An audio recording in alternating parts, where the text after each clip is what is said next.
ससुराल में वो पहली सुबह आज भी याद है। कितना हड़बड़ा के उठी थी ये सोचते हुए कि देर हो गई है और सब न जाने क्या सोचेंगे। एक रात ही तो नए घर में काटी है और इतना बदलाव, जैसे आकाश में उड़ती चिड़िया को किसी ने सोने के मोतियों का लालच देकर पिंजरे में बंद कर दिया हो। शुरू के कुछ दिन तो यूं ही गुजर गए। हम घूमने बाहर चले गए। जब वापस आए तो सासू माँ की आंखों में खुशी तो थी, लेकिन बस अपने बेटे के लिए ही दिखी मुझे। सोचा शायद नया नया रिश्ता है, एक दूसरे को समझते देर लगेगी, लेकिन समय ने जल्दी ही एहसास करा दिया कि मैं यहाँ बहू हूँ, जैसे चाहूँ वैसे नहीं रह सकती। कुछ कायदा मर्यादा है जिनका पालन मुझे करना होगा। धीरे धीरे बात करना, धीरे से हंसना, सबके खाने के बाद खाना, ये सब आदतें जैसे अपने आप ही आ गईं।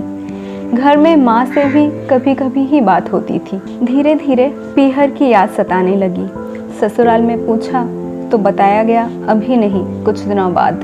जिस पति ने कुछ दिन पहले ही मेरे माता पिता से ये कहा था कि पास ही तो है, कभी भी आ जाएगी, उनके भी सुर बदले हुए थे। अब धीरे धीरे समझ आ रहा था कि शादी कोई खेल नहीं, इसमें सिर्फ घर नहीं बदलता, बल्कि आपका पूरा जीवन ही बदल जाता है।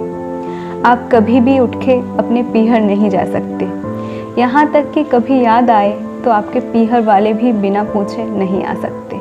पीहर का वो अल्हड़पन, वो बेबाक हंसना, वो झूठे मुंह रसोई में कुछ भी छू लेना, जब मन चाहे तब उठना, सोना, नहाना, सब बस अब यादें ही रह जाती हैं।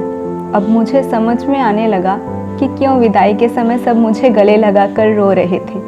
असल में मुझसे दूर होने का एहसास तो उन्हें हो ही रहा था, लेकिन एक और बात थी जो उन्हें अंदर ही अंदर परेशान कर रही थी। जिस सच से उन्होंने मुझे इतने साल दूर रखा, अब वो मेरे सामने आ ही जाएगा। पापा का ये झूठ कि मैं उनकी बेटी नहीं बेटा हूँ, अब और दिन नहीं छुप पाएगा। उनकी सबसे बड़ी चिंता ये थी, अब उनका ये बेटा जिसे कभी बेटी होने का एहसास ही नहीं कराया था, जीवन के इतने बड़े सच को कैसे स्वीकार करेगा। माँ को चिंता थी कि उनकी बेटी ने कभी एक गिलास पानी का नहीं उठाया, तो इतने बड़े परिवार की जिम्मेदारी कैसे उठाएगी। सब इस विदाई और मेरे पराये होने का मर्म जानते थे, सिवाय मेरे। इसलिए सब ऐसे रो रहे थे जैसे मैं डोली में नहीं, अर्थी में जा रही हूँ। आज मुझे समझ आया कि उनका रोना गलत नहीं था। हमारे समाज का नियम ही ये है, एक बार बेटी डोली में विदा हुई तो फिर वो बस मेहमान ही होती है घर की।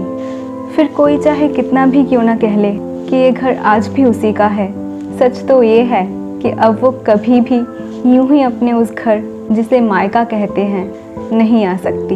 हजारों समस्याओं और परेशानी आने पर भी उसी को हल करना है, हंसते हुए, गम छुपाते हुए।